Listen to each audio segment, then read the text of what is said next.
Despite the fact that teaching practicums provide opportunities for student teachers, it is not uncommon for these practicums to be a negative experience, inciting pre-service teachers to leave the teaching profession on completion of their course. The challenges they face during the practicum can be both professional and psychosocial. To increase the self-efficacy of the student teacher, psychosocial support is necessary in order to foster confidence and well-being. Likewise, advancing the professionalism of the teacher requires professional support. Pre-service teachers are the future generation of teachers, and if they're not being taken care of and receiving adequate guidance and support, schools will experience an increased shortage of teachers, with there potentially being an undersupply of young teachers coming through. For student teachers, higher education institutions already struggle to secure quality placements. A positive practicum experience assists in building confidence and strengthening teacher development. Depending on the words which come out of a mentor's mouth, they can either be inspiring or disheartening. It would be assumed that all mentor teachers are helpful and possess a positive attitude towards mentoring, as opposed to being problematic. Yet certain observations have revealed mentor teachers to possess an extravagant amount of expectations, causing them to be excessively strict, particularly when they have unrealistic demands. Moreover, paying inadequate attention when it comes to the concerns of the student teacher can lead to conflict. The mentor teacher has a profound influence when it comes to the upbringing of the young educator into the profession. The development of the student teacher into a capable and proficient educator is contingent upon the mentor teacher displaying professionalism and key personal qualities. Effectively carrying out one's role as a classroom teacher does not guarantee that one will effectively mentor a pre-service teacher. Research has indicated that limited training and upskilling is provided to classroom teachers agreeing to become mentor teachers. Therefore, professional learning is required to sufficiently prepare mentor teachers to undertake their mentoring duties. According to Imbresetti 2014, one can progressively learn and develop the mentoring skill set. When the mentor-student teacher relationship becomes fraught with negativities, the ideal professional identity which the student teacher had envisioned for themselves can become dismantled, in turn creating a feared identity that hampers the professional growth and learning of the pre-service teacher. The relationship may feel forced, particularly when the mentor is ill-fitted for the mentee, creating an emotionally draining and painful experience. Some challenges can be in the form of experiences which are conflictive and competitive. This is especially the case if the mentor has a predilection for ensuring that cloning occurs, where there is little chance for experimentation to occur. There may be clashes in philosophical and pedagogical beliefs. Tension can arise due to mentor's dual role of supporting and assessing the pre-service teacher. There's a dilemma as in assuming the role of a critical friend, there's a necessity to provide feedback and evaluation.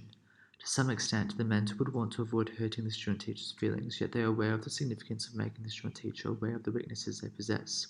It is also evident that the dilemma of cross-purpose ensues, when the mentor has the responsibility to ensure that classroom operations function smoothly, whilst providing student teachers with the opportunity to experiment and practice. The mentor teacher should also feel confident in being observed by the pre-service teacher. They may feel a tinge of scrutiny due to the practice being made public to others. It has been documented that mentor teachers are uncertain about what pre-service teachers already know from university, which creates trouble in being able to fairly evaluate the performance of the pre-service teacher. The mentoring dynamic between mentor and mentee should be reciprocal, with both parties negotiating the journey they are partaking in. Continual dialogue should exist between the mentor and mentee so there's space where regular discussion or feedback can occur with respect to progress. Mentoring is different from supervision as it is intended to unfold in a holistic way, with there being a large focus on three main areas: the contextual, relationship, and developmental needs. Supervision, however, is restricted to molding the student teacher so they fit the classroom school environment. This is done via assessment, enculturation, and feedback. Unfortunately, this approach produces teaching graduates who are merely replicas in regards to the context of their practicums.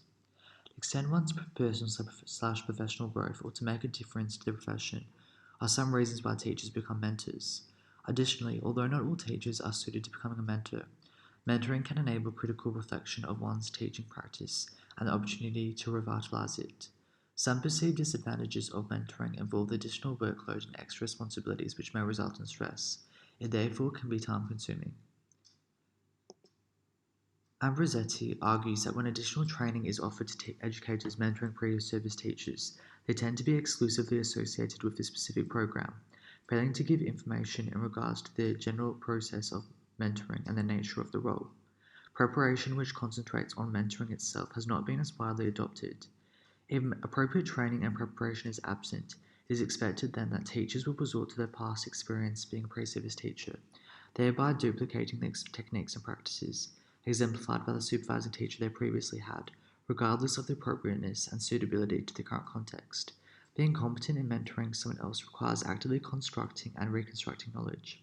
In the environment of student teaching, mentor teachers require cognitive skills for the transmission of skills and knowledge. They must also use these cognitive skills in contextually specific ways which are accordingly justifiable. Communication, evaluation, decision making, collaboration, and problem solving are all necessary skills that mentors must be proficient in.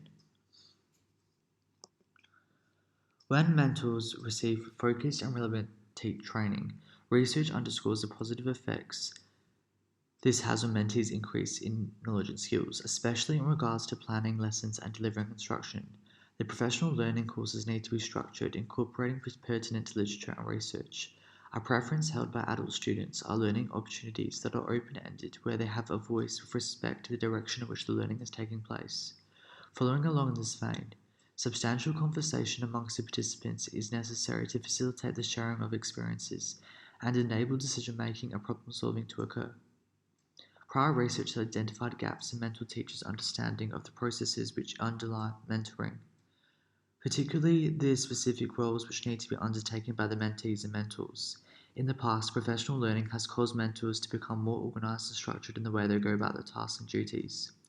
Reportedly, the partnerships that exist between universities and schools can manifest as one-sided. In saying that, it is evident that universities can make authentic contributions by providing professional learning which revolves around teachers mentoring pre-service education students. The complexity of mentoring can not be underestimated.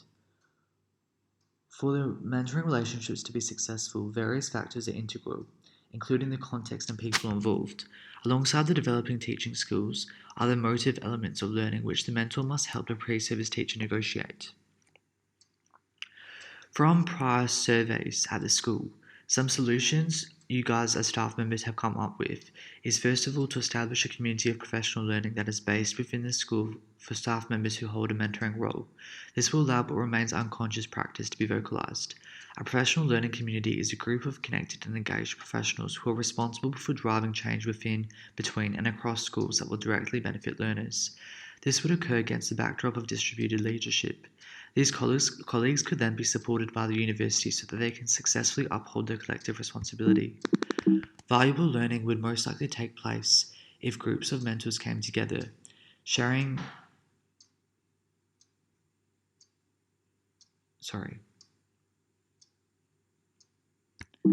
past experiences of their personal practice and the strategies they employed to navigate challenging scenarios. By engaging with university members, they could build confidence with regards to their awareness of the duties they must complete. It is in this way that an avenue is created for sharing challenges, tensions, and practice, consolidating a place for meaningful professional learning.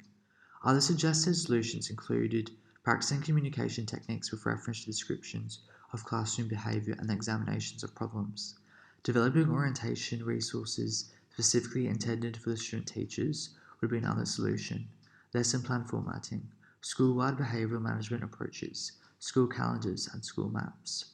Peer mentoring programs are where pre-service teachers would establish groups in order to offer constructive feedback on their peers' teaching practices.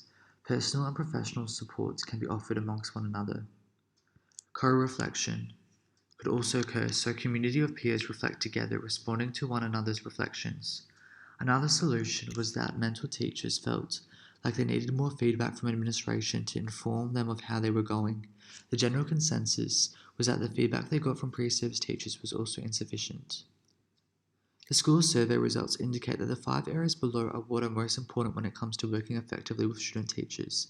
Being direct in communication, working out if student teacher is well fitted to placement, conducting a review in relation to the expectations of student teachers, being cognizant of student teachers' needs, and creating a schedule that outlines how collaboration should occur between mentee and mentor. It is apparent that all of these factors can come under the heading communication. In terms of professional learning, 55% of participants acknowledged that they would prefer formats which is blended, involving in-person and online elements. In relation to the timing of the professional learning, 45% of participants suggested that the professional learning takes place prior to the start of the school year. Learning about mentoring each month was the preferred interval of time.